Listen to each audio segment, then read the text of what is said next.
7 настай охиныг нь хөнөөсөн гэмт хэрэгтэн шүүхийн танхимд буудаж шудраг усыг сахиулсан ээжийн талаарх бодит түүх ярьж өгөх болно.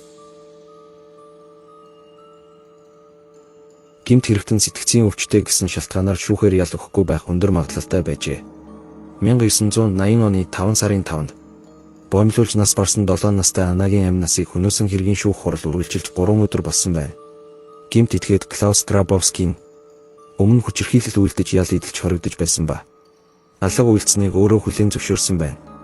Тэрээр Любек дүүргийн шүүхийн өрөөнд сууж байтал Анагийн ээж Мариана Бахмайер араас нь ирсэн ба эмэгтэй халааснасаа буу гаргаж ирээд гэмт хэрэгтэн Грабовскийн нуруунд 8 удаа буудсан байж нийт 8 удаа буудахад 6 удаа буудсан нь оноогүй ба үлдсэн 2 нь гэмт хэрэгтэн онсон юм.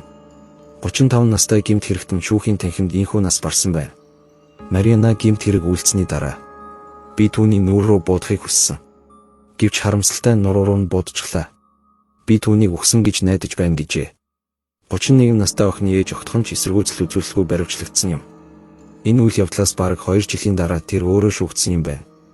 1983 оны 3 сарын 2-нд Марианаг шүүх хурал дээр хүний амь нас хөнөөсөн хууль бусаар зэвсэг ашигласан хэрэгээр 6 жилийн хорих ялаар шийдгсэн байна.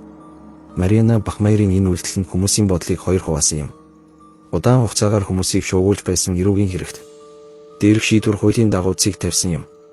Энэхүү өшөө авалтанд дайны дараах Германы түүхэн дэх хамгийн шуугиан дагуулсан хэрэг байсан юм. Тухайн үед ихэнх хүмүүс охиныхоо өшөөг авсан ээжийн зөв гэж үзэж байжээ. Охиныг налсан гэмт хэрэгтэн өмнө 2 удаа гэмт хэрэг үйлдэж байсан ба сэтгэц мэдрэлийн өвчтэй гэсэн шалтгаанаар суулгаж байсан байна.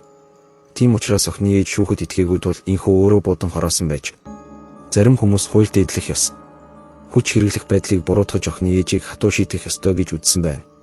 Харин Мариана шорондыг журамтай сайн байсан тул 3 жил хоригдоод хугацаанаас өмнө зуллагдсан байна. Энэхүү үйл явдлын талаар баримтат кино хүртэл гарсан байдаг юм.